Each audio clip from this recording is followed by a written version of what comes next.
This might sound arrogant, and if it is, it is. We're Michigan. I'm telling them it's not over. It's just starting. It's not over. It'll never be over here.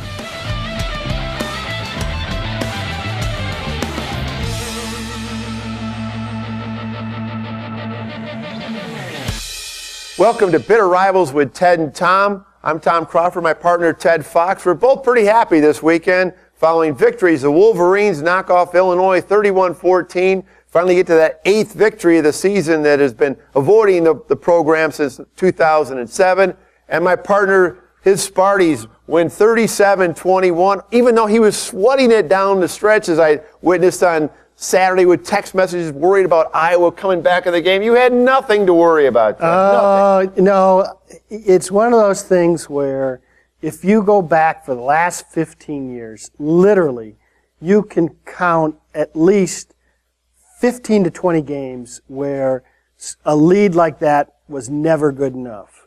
You know, there were Purdue games, there were Notre Dame games, there were Michigan games, there were Minnesota games. I mean, going back to 1995, it's just like you get this sick chill over you. It's like, been there before. Here we go again. Here comes the car crash. Yeah, I know. I'm telling you what, though, Sparty certainly made a statement early on. Spartans, okay. I like to call them Sparty because that's what Kirk Herbstreit and Des Howard, they always call them Sparty. But you don't like more disrespect. That's another discussion topic. But the bottom line is, I got to give them kudos because they wanted to get a good jump out of the gate after last year's train wreck when they got blown out by Iowa. So they took over the game early on. My God, they were up 31-7 in the second quarter. End of the second quarter. I mean, that was 14 points in like 36 seconds in the last 2 minutes. But you know, the smart thing that Mark D'Antonio did last week was he had another media blackout. I mean, they were all focused. They were really wanted to get the bad taste out of their mouth from the previous season, and they came out gunning. Media blackout. Does that sound familiar? Bo Schembechler type. D'Antonio turning in another Bo. It's bizarro world in Michigan and Michigan State football. In role reversal right now. Yeah, well, it is. But Michigan's getting a little bit back to their role with their defense. You know, despite whatever they do the rest of the season, although I predicted last week they're going to win these final 3 games, 1 down, 2 to go, with the Huskers and the Buckeyes coming to the Big House these next 2 Saturdays. But the key thing, what really made me happy, Ted, on Saturday, is playing Michigan defense. Finally, and a running game. I'd tell you what cracked me up. In Sunday's paper in the Detroit News, Angelique Shingalis, your good buddy, had a headline that said, Wolverines' defense puts on a clinic, especially against the run. Well, after the Michigan State game, they were in the clinic, especially after the run. Right. So it's kind of ironic. Well, yeah, whatever the case may be, they're making strides, and that's the way I look at this team, is the fact that we're seeing light at the end of the tunnel. I predicted 9 wins going into the season. They're on track. That means just a split these last 2 regular season games, and I think they're going to win both of them. And then you get the bowl game. It's all gravy right now. And then the recruiting class coming in, which is the number 2 or number 3 in the country, depending on what you're looking at.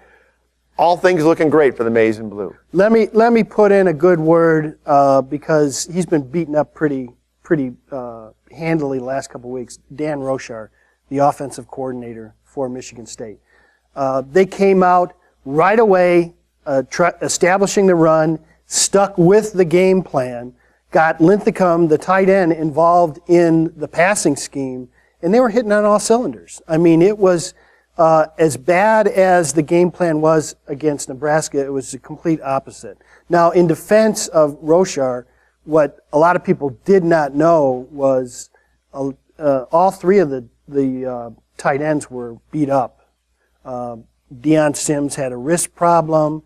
Linthicum had a back, and I'm not sure what Selleck's problem was, but for the last couple of weeks, they've been dinged up pretty bad, so it was kind of hard to get them involved in the passing scheme. But boy, it sure makes a difference when if you're being covered on the outside with your wideouts, when you have a tight end that you can go to.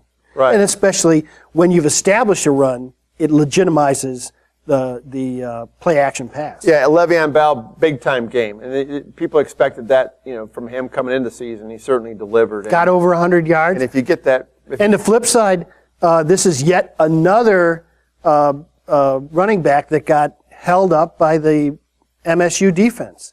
You know, Marcus Coker, 57 yards? Right. Less than 3 yards per carry. Burkhead at Nebraska, less than 3 yards a carry. Denard Robinson, same thing. You're calling him a running back, I think. Well, he is. I mean, essentially in that offense. Right. I mean, that's what makes that offense effective is his ability to run. Well, that changed, though, this week with Fitzgerald Toussaint, 192 yards, very much like a Butch Woolfolk, a Stanley Edwards, Larry Ricks, going back to the old days, Ty Wheatley. This is what Michigan fans have been waiting for, to have a running game, a hard-hitting running game, along with a solid defense, and that's what's been delivered recently and this season. And now it'll be a real true test, though, going against Nebraska and their defense. And you know what that's all about, only getting a mere 3 points against the Huskers out in Lincoln.